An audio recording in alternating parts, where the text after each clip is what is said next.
Okay,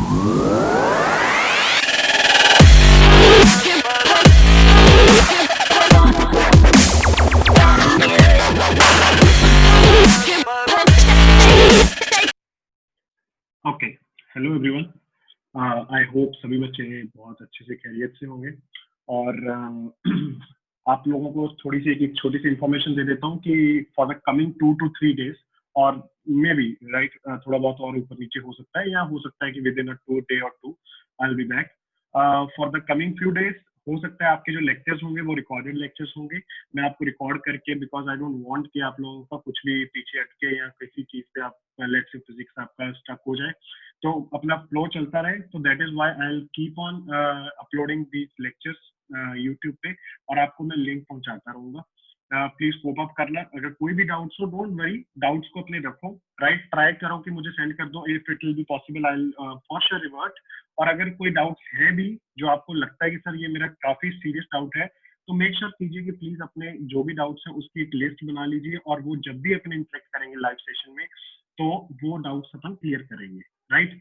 तो यहाँ पे लास्ट क्लास में अगर आपको याद हो, जो लास्ट अपना टॉपिक था बेटा, that was force on a current carrying wire inside a magnetic field. आप लोगों ने एक सिंपल सी बात पढ़ी थी कि सर उससे पहले जो टॉपिक पढ़ा था कि कभी भी कोई चार्ज पार्टिकल अगर मैग्नेटिक फील्ड के अंदर सर मूव कर रहा होगा, कंडीशन अप्लाइड मूव कर रहा होगा, नॉट एट रेस्ट। अगर रेस्ट पे होगा तो इट एक्सपीरियंसेस जीरो फोर्स। अगर कोई चार्ज पार्टिकल सर मूव करेगा किसी मैग्नेटिक फील्ड के अंदर, तो मैंने जाना कि उसके ऊपर एक फोर्स लगेगी। फिर तो सर एक बात समझ आई कि अगर मैं बोलूंगा कि एक करंट कैरिंग वायर, तो करंट कैरिंग वायर क्या होती है सर? करंट कैरी कर रही है कोई वायर, उसका मतलब भी तो यही है कि उसके अंदर बहुत सारे इलेक्ट्रॉन्स मूव कर रहे हैं। और वहीं से अपन ने डिराइव किया था कि जो एक करंट कैरिंग वायर के ऊपर बेटा फोर्स लगेगी, that will be equal to BI/L। अगर मैं बोलूं कि परपेंडिकुलर है तुम्हारा करंट का डायरेक्शन एंड मैग्नेटिक फील्ड का डायरेक्शन। बट अगर लेट्स से सर कि मेरे पास ऐसा कुछ केस दिया गया है, जो अपन ने ये सेकंड केस लिया था कि सर करंट का जो डायरेक्शन है और जो मैग्नेटिक फील्ड का डायरेक्शन है वो किसी एंगल थीटा पे है, तो आई कैन क्लियरली स्टेट कि sir force will be equal to I को कांस्टेंट मान लिया गया और L cross B is here, where L की direction will always be considered as the direction of current. तो सर मेरे पास एक फॉर्मूला आया था जो कि मुझे बता रहा था कि कोई भी अगर करंट कैरिंग वायर मैं एक मैग्नेटिक फील्ड के अंदर रखूंगा तो उस पर जो फोर्स लगेगी वो कितनी होगी और उसकी डायरेक्शन क्या होगी, राइट। अब देखिए डायरेक्शन की अगर बात आई है तो direction of a force that is acting on a current carrying wire inside a magnetic field, इसको जानने के लिए एक और रूल होता है और शायद कई जगह आप लोगों ने सुना भी हो, कहीं बचपन में कहीं ना कहीं आपने में भी हो सकता है आपने ये सुना हो। सारे बच्चे हेडिंग डाल लो। नेक्स्ट टॉपिक अपना जो है that is basically about direction of magnetic force that is acting on a current carrying wire. Sir ये क्या है? Fleming left hand rule. Heading डालो, फ्लेमिंग लेफ्ट हैंड रूल। क्यों यूज करते हैं अपन Fleming left hand rule? Basically बेटा this is used to figure out the direction of force. Okay sir, मान गए। किस पे? On current carrying wire. अच्छा जी। सर अगर एक मेरे पास current carrying wire magnetic field के अंदर रखी गई, उस पर जो फोर्स लगेगा उसका डायरेक्शन फिगर आउट करने के लिए left hand, Fleming left hand भी यूज कर सकते हैं। पहली बात याद रख लो, एक बात कभी भी गलती से भी राइट हैंड का यूज मत करना। This is about left hand. Sir left hand को यूज करेंगे, यस। क्या करना है सारे बच्चे ध्यान से देखो, एक बार में समझ आ जाएगा, कुछ बहुत बड़ा मोटिव नहीं है बेटा। आप लोगों को ये जो आपकी तीनों फिंगर्स हैं, right, fourth finger, index finger and this thumb, ये आपको म्यूचुअली परपेंडिकुलर कर लेनी है तीनों आपके आपस में, राइट। अब इसमें ट्रिक भी होती है याद रखने के लिए। वो ट्रिक क्या है मैं बताता हूँ। देखो बेसिकली आपको करंट की डायरेक्शन दे दी जाएगी और मैग्नेटिक फील्ड की डायरेक्शन दे दी जाएगी। अगर मुझे करंट और मैग्नेटिक फील्ड की डायरेक्शन दे दी गई तो देखो सर आपने खुद ही बताया कि फॉर्मूला क्या कहता है, L cross B, where L आपने बोला कि is the direction of current. तो करंट के अलोंग अगर मैं उंगलियां लेके जाऊं, अब मान लो this is the direction of current and this is the direction of magnetic field, तो करंट के अलोंग अगर बेटा मैं उंगलियां लेके जाऊं और मैग्नेटिक फील्ड की तरफ घुमाऊं तो क्या ऊपर को डायरेक्ट कर रहा है? यस। बट वो क्या हो गया, वो तो क्रॉस प्रोडक्ट से आपने डायरेक्शन निकाल लिया। अगर मुझे फ्लेमिंग की बात करोगे, इसने क्या बोला, इसने बोला कि अगर आप बेटा ये तीनों थंब और ये दोनों फिंगर्स को परपेंडिकुलरली एक ऑर्डर में रखो और ये जो मिडल वाली फिंगर है आपकी, ये करंट के अलोंग जाए और इंडेक्स जो फिंगर है बेटा ये आपकी मैग्नेटिक फील्ड के अलोंग जाए, तो अंगूठा जो होगा, दिस अंगूठा will direct towards the force that will give us the direction of force acting on the wire. यहाँ पे भी अगर आप देखोगे तो मुझे क्लियरली नजर आएगा कि सर देखो नॉर्थ और साउथ, तो डायरेक्शन ऑफ मैग्नेटिक फील्ड किधर को हो गई sir, it is in this direction. Index finger उसकी अलॉन्ग उसने अलाइन कर ली, और करंट की डायरेक्शन ये वायर है, तो सर वायर के अलॉन्ग करंट आ रहा है इस डायरेक्शन में, तो उसने ये वाली डायरेक्शन दे दी किसको, इस मिडिल फिंगर को किसके अलॉन्ग अलाइन कर लिया, करंट के अलॉन्ग, और अंगूठा अपने को किधर को डायरेक्ट कर रहा है, ऊपर को। इसी वजह से sir direction of the force will be in the upward direction. Please make sure करो ये फिगर को ढंग से एक बार बना लो, और याद रखने का एक छोटा सा ट्रिक मैं बता देता हूँ। याद कैसे रखना है सर, पहली बात ये तीनों में से खेल है, बस कंफ्यूजन क्या होती है मैक्सिमम टाइम के सर कौन किसको रिप्रेजेंट कर रहा है। तो बेटा ध्यान से सुन लो, जो थंब होगा, थंब से स्टार्ट करके ये मिडिल तक आएंगे सर। अच्छा जी सर, थंब के लिए अब याद क्या रखना है, थंब के लिए बेटा you need to remember sir F force, thumb represents what, force, और सर ये इंडेक्स फिंगर बी, या फिर तुम बोलो मैग्नेटिक फील्ड, और फिर ये वाली मिडिल फिंगर रिप्रेजेंट्स करंट, और आई कैन से आई, राइट। अब ध्यान से सुन लो, अगर मैं अपने थंब से स्टार्ट करूं तो बेटा देखो F for, you can remember father, index finger magnetic field, और यहां पे याद रखने के लिए क्या, मदर, राइट। यहाँ पे you can say this was for force, and अपने को याद रखने के लिए फादर, और this is what, this is current, तो sir see I can say this is for current, और याद रखने के लिए चाइल्ड। तो याद रखना सर, अगर मैं थंब से स्टार्ट करता हूँ फादर मदर चाइल्ड, तो सर मुझे करना क्या है, करंट के अलॉन्ग सर मिडिल फिंगर को अलाइन करना है, मैग्नेटिक फील्ड के अलॉन्ग मुझे ये वाली फिंगर को अलाइन करना है, और थंब मुझे दे देगा डायरेक्शन ऑफ फोर्स। आने वाली कुछ एग्जांपल्स में लूंगा बच्चे, वहां पे वो अपन एग्जांपल्स में भी मेक श्योर करेंगे कि इसका यूज करें, सो दैट आपको और अच्छे से क्लैरिटी आ जाए। अब लिखने के लिए इसको लिखना कैसे है, तो सिंपल सी एक स्टेटमेंट लिख लो कि if we align the middle finger along the current, along the direction of current, and index finger along magnetic field, the thumb directs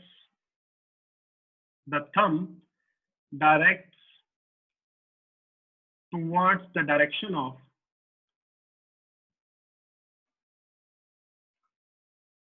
force acting on the wire. Very very important. इसका use तुम लोग आगे जाके समझोगे कि rather than sir बार बार मैं आई cross B करूँ ना, तो उससे बेटर है कि मैं सीधा सीधा sir left hand thumb rule use कर लूँ। इससे होगा क्या, देखो सिंपल है, मुझे करंट के अलॉन्ग सर मिडिल फिंगर को पकड़ के अलाइन कर देना है, अब खुद किधर भी हो सकता है, अंदर बाहर ऊपर नीचे जिधर को भी होगा, और मैग्नेटिक फील्ड के अलॉन्ग मुझे ये वाली फिंगर को, अपने आप जो थंब होगा बेटा वो डायरेक्ट कर देगा तुम्हारे पास किसकी तरफ, फोर्स की डायरेक्शन की तरफ। आज अभी जो इसके ऊपर एग्जांपल्स मैं लेने वाला हूँ, 2-3 एग्जांपल्स लेंगे, उन एग्जांपल्स में ये थंब रूल का बेसिकली लेफ्ट हैंड रूल का यूज करेंगे फ्लेमिंग्स के, और तुम लोगों को भी थोड़ी सी क्लैरिटी आएगी कि सर कैसे मुझे डील करना है when it comes to numerical problems, right. सारे बच्चे नेक्स्ट एक एग्जांपल दे रहा हूँ, इसको नोट कर लेना, और जो भी मैं क्वेश्चंस ले रहा हूँ आज के लेक्चर में, मेक श्योर करो सबसे पहले पॉज करो, खुद से ट्राई करो, अगर हो पा रहा है बहुत बढ़िया, नहीं हो पा रहा वीडियो को दोबारा से प्ले करो, आपके पास सोल्यूशन आ जाए, राइट। तो please make sure. Next we are having an example जो कह रही है कि a rod AB of mass m and length l, small l, is placed on two smooth rails, okay, PQ, PLQ, in a uniform magnetic field or induction V as shown in the figure, okay. The rails are connected to a current source supplying a constant current I. Find the speed attained by the rod AB when it leaves off the other end of the rails of length L. Okay, देखो बेटा, small L length है इसकी, ये AB की, और capital L है जो basically ये रेल्स की लेंथ है। उन्होंने बोला कि सर इसकी स्पीड कितनी हो जाएगी जब ये इसको छोड़ के यहाँ से निकलेगी। अब पहले मेरी बात ये समझो सर, यहाँ पे देखो करंट आ रहा है इस पे नीचे को। अच्छा पहले सर एक बात बताओ, मैग्नेटिक फील्ड की डायरेक्शन मुझे क्लियरली नजर आ रही है किधर को है, into the plane. Yes sir, into the plane, और करंट किधर को, नीचे को। सर क्या मैं left hand thumb rule use, left hand Fleming left hand use करूंगा? यस देखो, करंट किधर को, नीचे को। सर मैग्नेटिक फील्ड किधर को, अंदर को, और थंब किधर को डायरेक्ट कर रहा है, राइट को। इसका मतलब सर इस पे जो लगने वाली फोर्स होगी, magnetic force will be towards the right direction. Yes बिल्कुल सही। तो इसका मतलब सर ये ए बी जो रॉड है जो कि रेल्स पे पड़ी है, ये खिसकते खिसकते खिसकते फोर्स लगेगा तो नो डाउट सर इधर को जाएगा, और इसका लेंथ एल है, और एल लेंथ होने के बाद से वो क्या करेगा, ठक से लीव कर देगा उसको, रेल्स को। बिल्कुल सही बात। तो सर अगर इसके ऊपर लगने वाली फोर्स की मैं बात करूं, फोर्स कितनी होगी, पहले तो मुझे एक बात बताओ, क्या तुम लोगों को क्लियरली नजर आ रहा है कि सर परपेंडिकुलर है कौन, करंट और मैग्नेटिक फील्ड? अगर करंट और मैग्नेटिक फील्ड तुम्हारी बेटा कभी भी परपेंडिकुलर हो तो सीधा सीधा लिख लेना कि sir force will be equal to B I L. ज्यादा लफड़े में पढ़ने की जरूरत नहीं है। और लेंथ एल किसकी लेंथ है, ये याद रखना, ये रॉड की लेंथ है, राइट। ओके, तो सर अगर उस पर लगने वाली फोर्स ये है तो कहना इसे acceleration of the rod will be B I L upon M, क्योंकि मुझे मास कितना दे रखा है, एम दे रखा है। यस, तो this is the acceleration of the rod towards right. बढ़िया बात, अच्छी बात। अगर मुझे ये समझ आया, अब कितना डिस्प्लेसमेंट है बच्चे इसका, कैपिटल एल का। तो बेसिकली अगर मैं लिखना चाहूं कि सर इनिशियली ये रेस्ट पे थी तो फाइनली इसकी स्पीड कितनी हो जाएगी, तो बेटा कितनी स्पीड उसने अटेन की, तो कहने से v square minus u square is equal to 2as होता है सर। अब तुम कहोगे सर ये तो कांस्टेंट एक्सेलरेशन के लिए होता है, बेटा बिल्कुल सही बोल रहे हो। यहाँ पे अगर एक्सेलरेशन में देखोगे मैग्नेटिक फील्ड कांस्टेंट है, करंट भी कांस्टेंट है, ये देखो इन्होंने स्पेशली यहाँ पे मेंशन किया है कांस्टेंट करंट आई। करंट भी कांस्टेंट है, लेंथ तो कांस्टेंट रहेगा, और मास भी कांस्टेंट है, तो इसका मतलब क्या एक्सेलरेशन कांस्टेंट है? Yes. Can I use the equations of motion? Yes. v square minus u square is equal to 2as. This initial velocity will be taken as 0. What we are left with is v is equal to under root of 2as. a की value बेटा यहाँ पे रखूंगा तो क्या बन जाएगा, 2il। s कितना है, कैपिटल एल। कई बच्चे गलती करेंगे यहाँ पे, इसको स्मॉल एल लेके गलती कर देंगे, नहीं बेटा, small L is the length of the rod और capital L is the length जो उसको कवर करनी है। 2BIL into capital L upon M। Sir this is the velocity जिससे वो यहाँ से टेक ऑफ करेगी, मतलब यहाँ से जब पहुंच जाएगी उसके पास ये वेलोसिटी होगा v, और उसके बाद ये रेल का पीछा छोड़ देगी। यस, तो प्लीज मेक श्योर करना, बड़ा सिंपल सा एग्जांपल बट बड़ा कंसेप्चुअल। एक तो आपको यहाँ से डायरेक्शन की कहानी समझ आती है, और दूसरी कि सर यहाँ पे अगर कांस्टेंट करंट बोल दिया गया, मैग्नेटिक फील्ड कांस्टेंट बोल दी गई, तो आई कैन स्टेट कि acceleration is constant, which means कि सर एक्सेलरेशन कांस्टेंट है तो बॉडी के ऊपर इक्वेशंस ऑफ मोशन भी मैं यूज कर सकता हूँ। सारे बच्चे जल्दी से प्लीज इसको पॉज कीजिए और नोट कीजिए। I will jump over to the next example. Okay, a rectangular loop of wire ABCD is oriented with the left corner of the at the origin, one edge along x-axis and the other edge along y-axis as shown in the figure. Okay, a magnetic field exists in space in direction perpendicular to xy plane. Okay, okay, ये देखो यहाँ पे mark भी है, it is into the plane and has a magnitude d is equal to alpha y. Basically बेटा इसका मतलब क्या है अल्फा वाई का, कि वाई के ऊपर डिपेंड कर रहा है वो, जैसे जैसे वाई बढ़ेगा वैसे वैसे मैग्नेटिक फील्ड बढ़ेगा, right. Where alpha is a constant, find the total magnetic force on the loop if it carries current I. Okay sir, direction मुझे सब करंट की दे रखी है। यस सर, यहाँ पे करंट की डायरेक्शन ऊपर को, यहाँ पे करंट की डायरेक्शन राइट को, यहाँ पे करंट की डायरेक्शन नीचे को, यहाँ पे लेफ्ट। आ जाओ, सबसे पहले सर चार अलग अलग अपन इसको वायर की तरह ट्रीट करें, बिल्कुल करो। अब मेरी बात ध्यान से सुनते जाना, जो मुझे समझ आ रहा है। पहले, सबसे पहले मैं बोलूंगा कि sir force on B AD will be zero. क्यों ऐसा बोल दिया, सोच के देख बेटा। एडी जो है, क्या वाई कोऑर्डिनेट जीरो है इसका? यस सर, एडी का अगर वाई कोऑर्डिनेट जीरो है तो सर बी डायरेक्टली जीरो हो जाएगा, और बी डायरेक्टली जीरो हो गया जहां पे मैग्नेटिक फील्ड ही नहीं है, तो क्या वहां पे मैग्नेटिक फोर्स लगेगा क्या? अरे नहीं सर। तो इसका मतलब सीधा सीधा पहले तो एडी की वजह से आपने क्या लिख दिया, मैग्नेटिक फोर्स उस पर कितना लगेगा, जीरो लगेगा। बची अभी और कितनी साइड, तीन साइड। आ जाओ सर, तीनों साइड्स को भी अच्छे से स्टडी करते हैं। सर करंट जा रहा है ऊपर, मैग्नेटिक फील्ड है अंदर को, इनटू द प्लेन।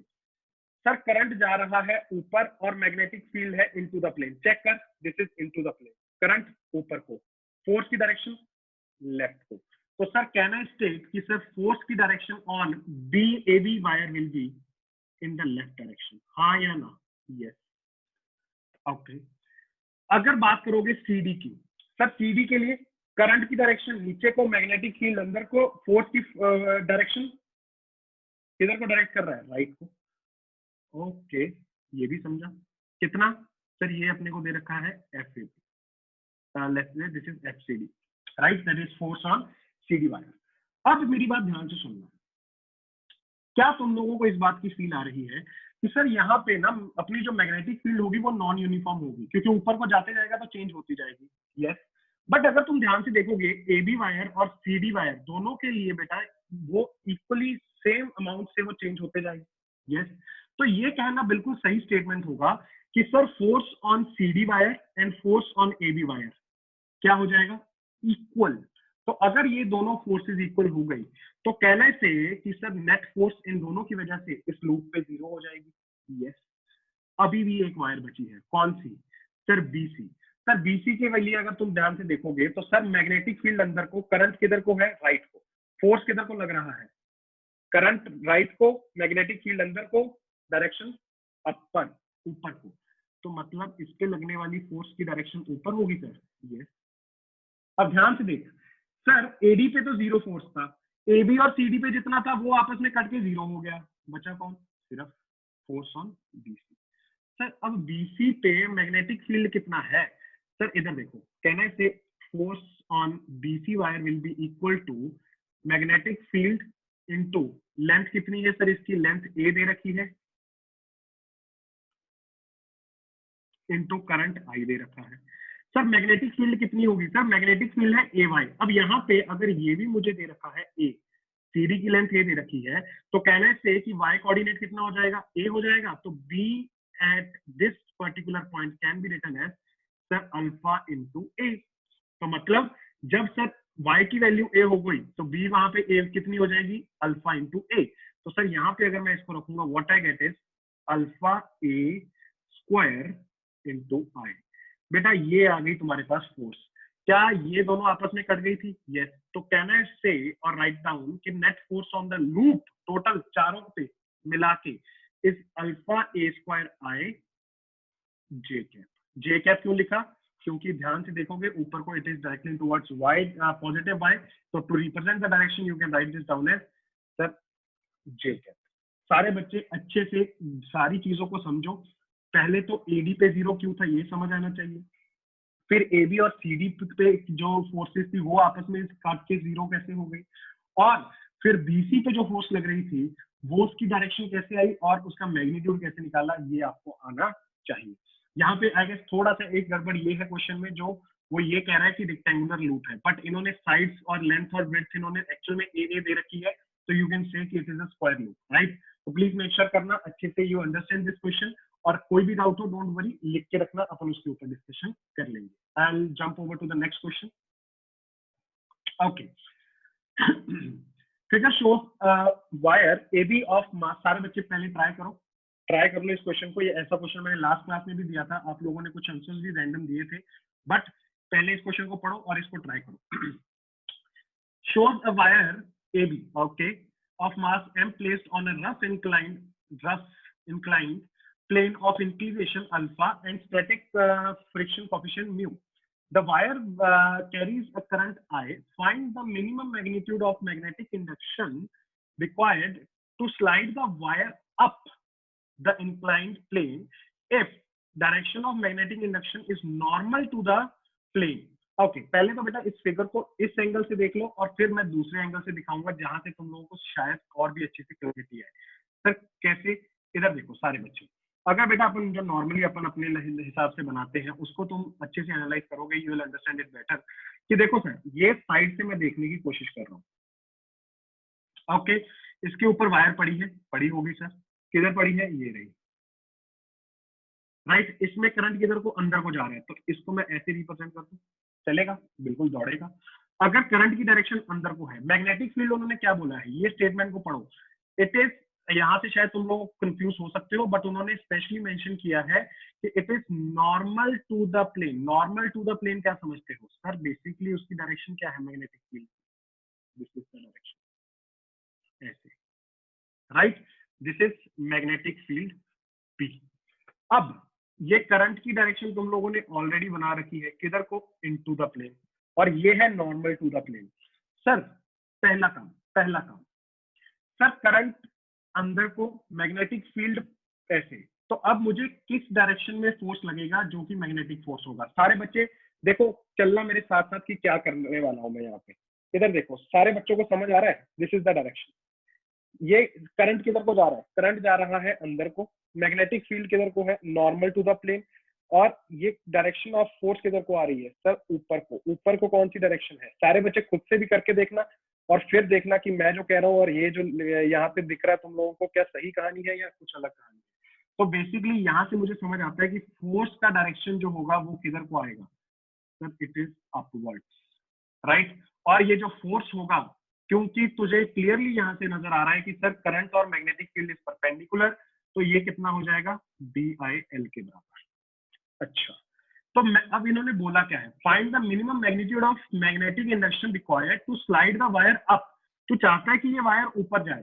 सर ऊपर के लिए तो इसके पास फोर्स कौन सी है, BIL, यस बिल्कुल। अब इसको रोकने वाली फोर्सेस कौन कौन सी होंगी, याद कर लो यार। इधर को अगर इसका मास mg है तो इधर को लगेगी mg cos थीटा, इधर को लगेगी नीचे को mg sin थीटा। बट याद रख ले, उसने एक और बात बोल दी कि इसका ये फ्रिक्शन है, कितनी फ्रिक्शन है सर, स्टैटिक फ्रिक्शन कोएफिशिएंट कितना दे रखा है, म्यू। तो सर कहने से अगर आप इसको ऊपर को दौड़ाना चाहते हो, तो जब ये ऊपर जाएगा तो इस mg sin थीटा का साथ देने के लिए एक फ्रिक्शन फोर्स भी आ जाएगा जो होता है म्यू एम। अब म्यू एम जो है, एंड नॉर्मल फोर्स कितना है, कहना से mg cos थीटा। तो sir mu mg cos theta force एक और कहां पे लगेगा, नीचे को। क्यों नीचे को लगेगा, क्योंकि ये रॉड किधर को मूव करना चाह रही है, ऊपर, राइट। अब मुझे यहां से इस फिगर को देखते हुए ये समझ आ रहा है कि सर कहना से for to move the rod up, rope नहीं rod, to move the rod up the plane, क्या करना पड़ेगा, to move the rod up the plane, कहना से VIL वाली force must be greater than और equal to mg sin theta plus mu mg cos theta, yes बिल्कुल।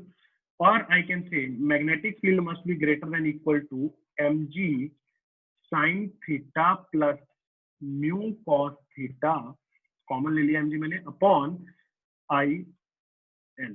This is the right answer. जो last class में मैंने आपको जाते जाते एक छोटा सा क्वेश्चन पूछा था, वहां पे अपन ने सिर्फ और सिर्फ जो कोएफिशिएंट ऑफ फ्रिक्शन, वहां पे सरफेस स्मूथ दे रखा था, आप लोगों को ये सब कहानी नहीं दी थी। यहाँ पे क्योंकि साथ में सर फ्रिक्शन भी आ गई, तो फ्रिक्शन होने की वजह से क्या डिफरेंस आएगा, आई होप आपको ये क्लियरली समझ आ रहा है, राइट। सारे बच्चे अच्छे से एनालाइज कर लो, बहुत ही कॉमन और बहुत ही स्टैंडर्ड सा क्वेश्चन है और आपको हर जगह देखने को भी मिलेगा, राइट। तो मेक श्योर कि सारे बच्चे जल्दी से ये नोट कीजिए और फिर अपन आगे बढ़ते हैं, राइट। अगर आपको लगे कि सर थोड़ा सा तेज हो रहा है तो डोंट वरी, आप लोगों के पास एक बटन होता है, उसको दबाते हो तो पॉज हो जाता है, और अगर उसको दबाओगे दोबारा से तो वो प्ले हो जाएगा, राइट। तो प्लीज मेक श्योर करना आप अपनी रफ्तार से चलते जाइए, मैं अपनी रफ्तार से चलते जाऊंगा, right. Okay, note this down, note this down, very important.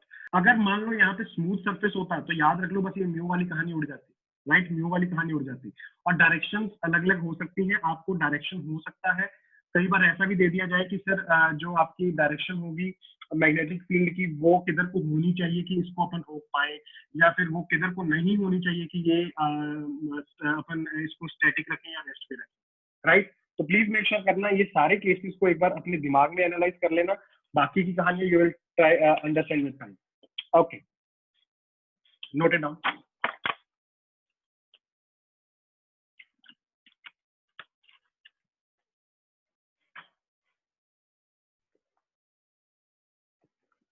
बढ़िया एग्जाम्पल, सामा कर लेना, अच्छी एग्जाम्पल है और देखने को मिलेगा आपको बार बार। ओके, इसी बात पे सारे बच्चे एक नेक्स्ट हेडिंग डाल लो, बढ़िया topic.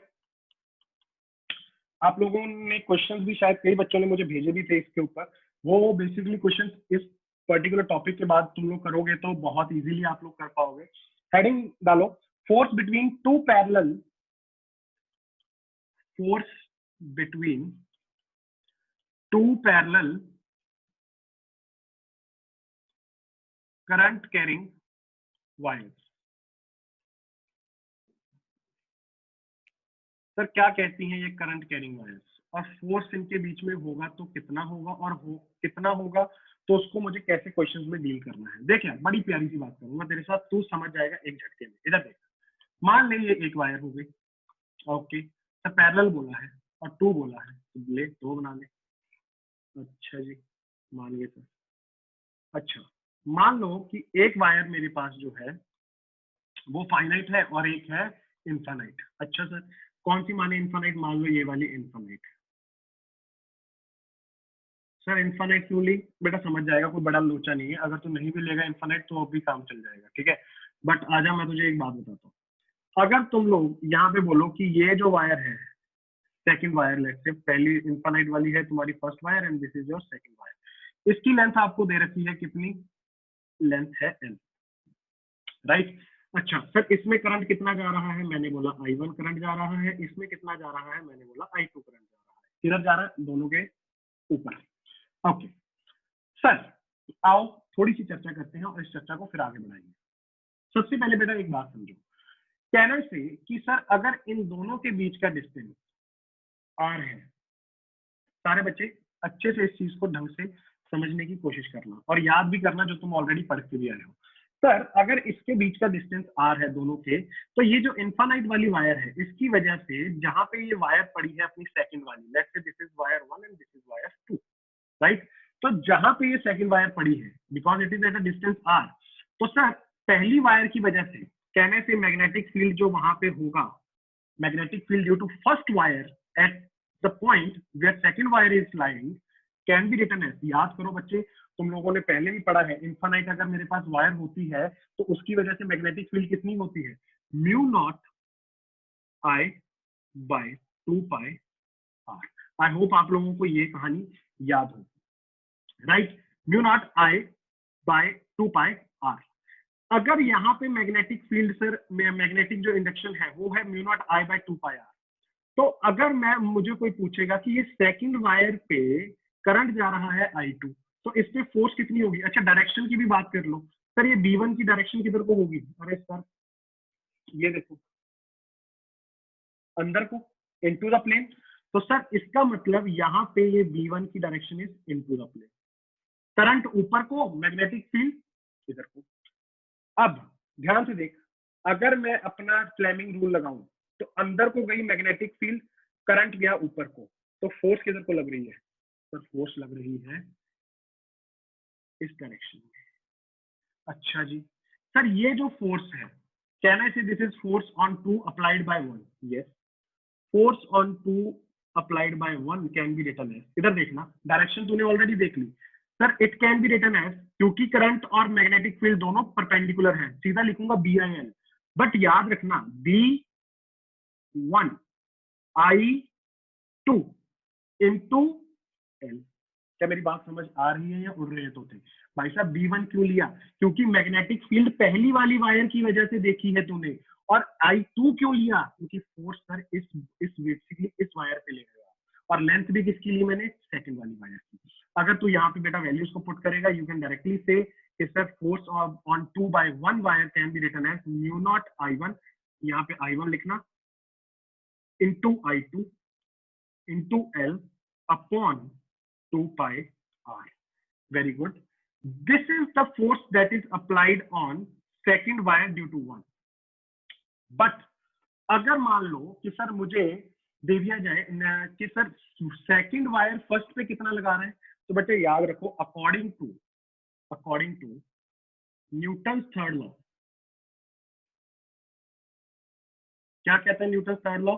Every action has equal and opposite reaction. तो मतलब जितना फोर्स ये फर्स्ट वायर सेकंड पे लगाएगा उतना ही फोर्स सेकंड वायर भी फर्स्ट वायर पे लगाएगा, और वो किधर को लगाएगा? वो अपनी तरफ लगाएगा, राइट। अगर ये 2 पे 1 ने लगाया था तो ये 1 2 पे लगाएगा, और मैग्नीट्यूड दोनों का सेम रहेगा बट डायरेक्शन क्या रहेगा? ऑपोजिट रहेगा। और अगर मुझे बोला जाए कि फोर्स पर यूनिट लेंथ निकाल दो, फोर्स पर यूनिट लेंथ, तो सर मैं उसको कैसे निकाल सकता हूँ? सर इस पे फोर्स मुझे टोटल पता चल गया, लेंथ के साथ डिवाइड कर दूंगा तो मेरे पास फोर्स पर यूनिट लेंथ कितना आ जाएगा, mu naught I1 I2 upon 2 pi r. This is the force that both the bodies, both are wires basically apply or act on each other. और एक बात याद रखना बहुत इंपॉर्टेंट, यहां से तुम लोगों को ये समझ आ रहा होगा कि सर अगर दोनों के करंट की डायरेक्शन सेम थी, जो कि दोनों के ऊपर को थी इस केस में, तो अगर दोनों के करंट की डायरेक्शन सेम है तो दोनों वायर एक दूसरे को क्या कर रही है, अट्रैक्ट कर रही है। और अगर दोनों की सर अपन यहाँ पे बोले कि करंट की डायरेक्शन ऑपोजिट होगी तो दोनों की दोनों आपस में क्या करेंगी, रिपेल करेंगी। तो प्लीज मेक श्योर करो this is the force per unit length. अब ये मत कहना कि सर इन्फानाइट वाली की तो सर लेंथ इन्फानाइट हो जाएगी तो सर फोर्स भी इन्फानाइट होगी, अरे नहीं ऐसा नहीं। तो basically you have to find out per unit length और उसको डील करते हुए अपन आगे बढ़ेंगे, राइट। ओके, इसी बात पे एक बहुत ही इंपॉर्टेंट पॉइंट स्टार मार्क करके लिख लो। If the direction of current in parallel wires is same, then they both attract each other due to magnetic force. और if पूरी कहानी लिख लेना, direction is opposite, they repel each other due to magnetic force. तो please make sure करो, simple सा point है but इसके अंदर काफी कहानियां तुम लोगों को जुड़ी हुई मिल जाएंगी कि सर अगर कभी भी मेरे पास करंट की डायरेक्शन दो पैरेलल वायर रखी गई और करंट की डायरेक्शन दोनों में सेम होगी तो आई कैन स्टेट कि सर वहां पे वो एक दूसरे को अट्रैक्ट कर रही हैं। अगर मान लो कि एक चीज डायरेक्शन अगर मेरे पास हो गई, मैं यहाँ पे मैं बना के दिखा देता हूँ आपको दोनों की एग्जांपल। अगर मान लो कि सर ये है कहानी कि दोनों की डायरेक्शन सेम है तो ये एक दूसरे को क्या करेंगी, सर एक दूसरे को ये अट्रैक्ट करेंगी। और अगर मान लो सर मेरे पास ऐसा दे दिया कि एक ऊपर को और एक नीचे को, तो सर एक दूसरे को ये क्या करेंगी, they will start repelling each other. तो मेक श्योर करो कि ये जो मैंने यहाँ पे रेड से मार्क किया है that is your forces, right. The forces that basically both the wires are applying on each other, right. तो यहाँ से जल्दी से सारे बच्चे नोट कीजिए, फिर इसके ऊपर कुछ एग्जांपल्स हैं वो कैसे करनी है, वो कैसे कैसे क्वेश्चन बन सकते हैं वो अपन देखेंगे नेक्स्ट स्लाइड में। जल्दी से सारे बच्चे नोट दीजिए।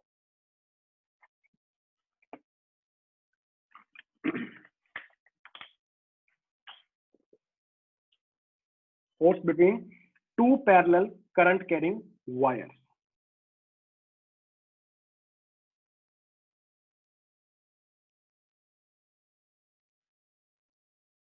ओके, पॉज करना और अच्छे से नोट कर लेना इसको।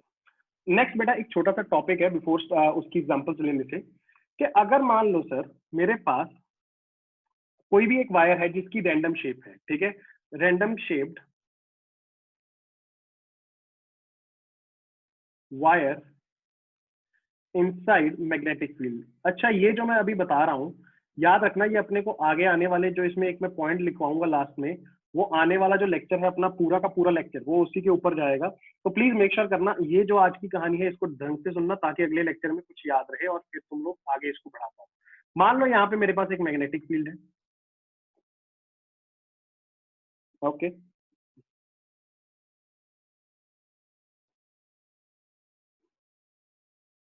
ये मैग्नेटिक फील्ड के अंदर मान लो एक रैंडम वायर है, ये मान लो ए बी वायर, यस। अब बेटा यहाँ पे ना एक बात को ध्यान में रखना, सर अगर इसमें मैं लेट से करंट जा रहा है, ये रहा आई करंट, तो देखो अब इसके मैं वैसे तो कंपोनेंट वगैरह तोड़ के इंटीग्रेशन करके तुम लोगों को दिखा देता, बट तुम लोगों को सिंपल सी एक बात समझनी है, अगर ऐसे मेरे पास कोई भी रैंडम शेप्ड सर वायर पड़ी है तो तुम्हें कुछ टेंशन नहीं लेना, तुम्हें सिर्फ क्या करना है उसके दोनों एंड्स को पकड़ना है, ए और बी, यस सर। उसके बाद कुछ नहीं बेटा, उसके बाद जो उसके बीच की लेंथ है, let's say this is length L, तो आप लोगों को समझ लेना है कि सर इस पूरी वायर के ऊपर जो लगने वाली फोर्स होगी that will be nothing but B I L, whereas L is what, L is the distance और between the two ends of the wire, अच्छी बात है सर, बढ़िया है कि अगर मेरे पास कभी भी ऐसे दो ओपन एंडेड वायर हो, ठीक है, और मुझे कहीं पे भी उसको रख दिया जाए मैग्नेटिक फील्ड के अंदर, तो अगर आप मुझे बोलोगे कि उसके ऊपर लगने वाली फोर्स बता दो, तो सर कुछ नहीं करना, मुझे मुझे क्या करना है सर, मुझे सिर्फ उसके जो ए और बी जो कि उसके ओपन एंड्स हैं, वहां के उन दोनों के बीच का डिस्टेंस निकालना है और BIL करके मेरे पास फोर्स आ जाएगा। Simple, yes. बट एक बात बताओ, जिसके ऊपर मैं तुम्हें बोल रहा था कि नेक्स्ट क्लास में अपन, नेक्स्ट लेक्चर में अपन चर्चा करने वाले हैं।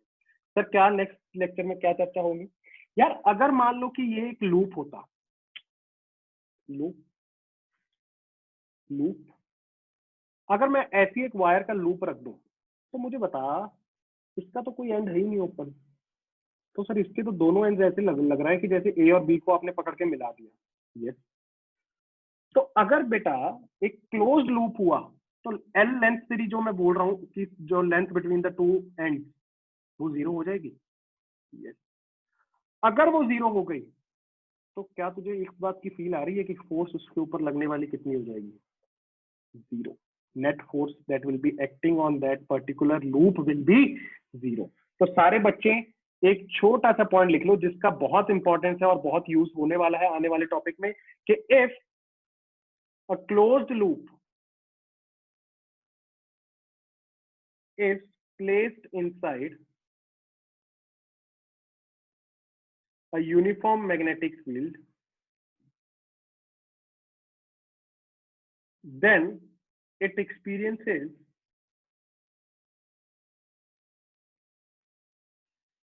F net is equal to 0। क्यों ऐसा होता है अगली क्लास में और अच्छे से देखेंगे, ठीक है? और लिख भी लेना, because L is equal to कितना हो गया? 0। अगर किसी सर आपने बोला ए और बी को ही यहाँ पे मैं पकड़ के मिला दूं आपस में, तो सर अगर ए और बी ही जुड़ गए तो लेंथ एल कितना हो जाएगा? 0 हो जाएगा। आपने बोला था एल लेंथ कौन सी लेनी है सर? ओपन एंड को पकड़ो, उनके बीच का लेंथ ले लो। मैंने तो उनको जोड़ दिया, तो एल कितना बचा? 0। एल 0 तो नेट फोर्स भी 0 हो जाएगा। आई होप सभी बच्चों को ये कहानी बहुत सिंपल सी क्लियर है, राइट? आओ, जो अपने लास्ट टॉपिक किया उसके ऊपर बेस्ड दो एग्जांपल्स हैं, जल्दी जल्दी से वो एग्जांपल्स को देखते हैं और आगे बढ़ेंगे। Two long parallel wires are separated by a distance 2.50 centimetre. Okay, two long parallel wires are separated. एक काम करते हैं, इसका फिगर बना लेते हैं सो दैट तुम लोगों को साथ साथ दिखता रहे, राइट? पहले सारे बच्चे खुद से ट्राई कर लेना, कुछ भी नहीं है, फर्जी सवाल है, ठीक है ना? मैं पहले बता रहा हूँ फर्जी सवाल है, और ये मत कहना कि करवा क्यों रहे हो। चल जल्दी से, अगर यहाँ पे बेटा मेरे पास दिया गया कि two long parallel wires are separated बेटा wire distance, okay, 2.50 centimetre. Yes, the force per unit length that each wire exerts, अच्छा फोर्स दे रखी है, फोर्स कितनी दे रखी है per unit length? 4 × 10⁻⁻5 newton per metre. अच्छी बात है। The wire repels each other, अच्छा जी, दोनों एक दूसरे को रिपेल कर रही हैं, बढ़िया बात। ये इसको धक्का देगी, ये इसको धक्का देगी। The current in one wire is 0.60। अच्छा, तो मुझे एक करंट भी दे रखा है, कितना दे रखा है? I1 लेट से 0.600 ampere. What is the current in the second wire? बेटा बहुत ही सिंपल, बहुत ही इजी क्वेश्चन है, कुछ भी नहीं है, सीधा फॉर्मूला बेस्ड है कि सर अब मुझे फोर्स पर यूनिट लेंथ का पता है, कितना होता है sir? μ0 I1 I2 upon 2πr is equal to, मुझे फोर्स दे रखी है कितनी? 4 × 10⁻⁻5। सारे बच्चे एक काम करो सर, अगर मैं μ0 की वैल्यू रख दूं कितनी हो जाएगी? 4π × 10⁻⁻7। तो सर ये कट जाएगा, 2π से 2π कट गया तो 2 बचेगा, यहाँ पे आएगा मेरे पास 2 × 10⁻⁻7 इंटू 0.6 इंटू I2 अपॉन, ये आएगा मेरे पास R की वैल्यू कितनी है सर? 2.50। 2.5 मीटर में करूंगा तो कितना हो जाएगा बच्चे? ये 10⁻⁻2 इज इक्वल टू 4 × 10⁻⁻5। सारे बच्चे जल्दी से ये सॉल्व कर लेना, कुछ भी नहीं बचा अपने पास। I2 आया है, इसका जो अप्रोक्सीमेट आंसर आएगा वो मैं आप लोगों को बता देता हूँ कि इसका अप्रोक्सीमेट आंसर जो होगा that will be equal to, एक सेकेंड, 8.33 एम्पेयर, राइट? सारे बच्चे सॉल्व करके देखना और तुम लोगों के पास I2 वैल्यू आ जाएगी। कुछ भी नहीं है यार, फॉर्मूला रख के बस उसको खुश करना था, ठीक है ना?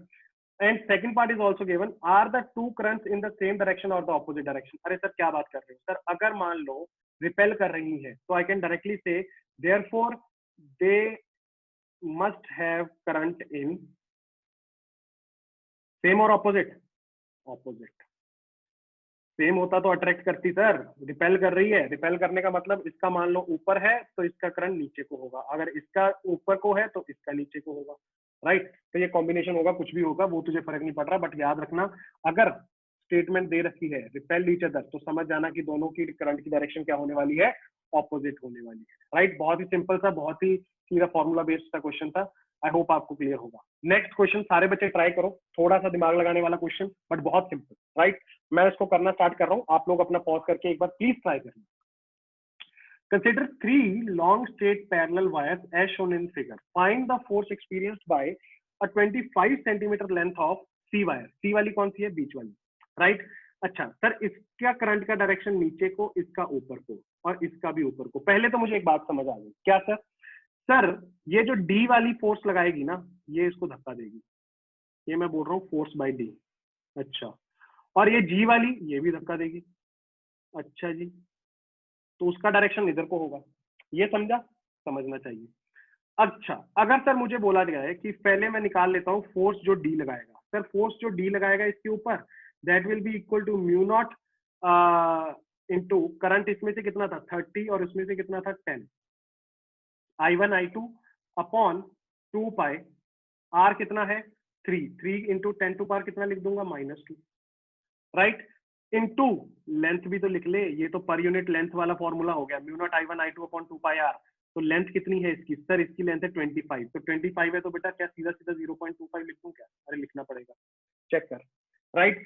यहां से मेरे पास आ जाएगी बेटा, इसको काट के क्या लिख दे, सीधा सीधा 2 इंटू 10 टू पावर -7।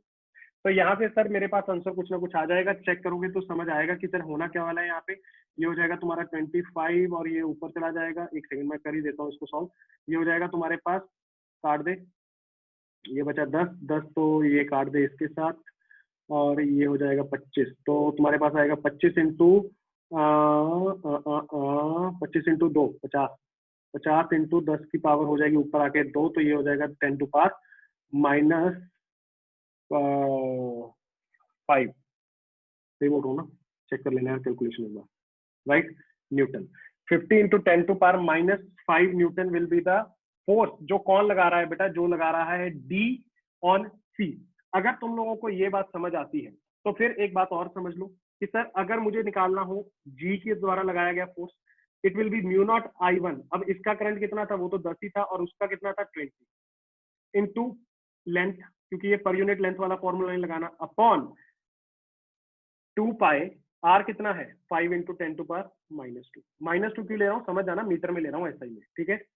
अब सर यहाँ पे इसको काट दो पहले, तो 2 इंटू 10 टू पावर क्या हो जाएगा -7, समझ गए ना, वो 4 पाई इंटू 10 टू पावर -7 को काट रहा हूँ मैं।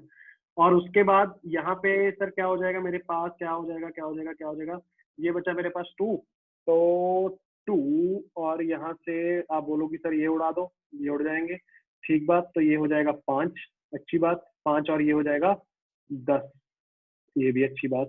तो सर यहाँ से मेरे पास जो वैल्यू आएगी that will be 2 into 10 to power -7 into 10 into 10 to power -2। तो सर पूरी कार्यक्रम कर करा के मेरे पास जो आंसर आएगा that will be 10 to power, यहाँ से अच्छा ये प्लस हो जाएगा ऊपर जाके, तो ये हो जाएगा 3 और ये हो जाएगा 4, तो 2 इंटू 10 टू पावर -4, चेक कर लेना एक बार यार कैलकुलेशन में, ठीक है।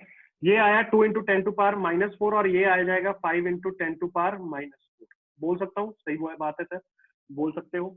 अब एक बात समझो, एक वायर पे राइट हैंड साइड को लग रही है ये वाली, लेफ्ट हैंड साइड को लग रही है ये वाली फोर्स, नेट फोर्स कितनी हो जाएगी सर, वो निकालना क्या बड़ी बात है सर, सीधा लिखूंगा सर FD माइनस FG।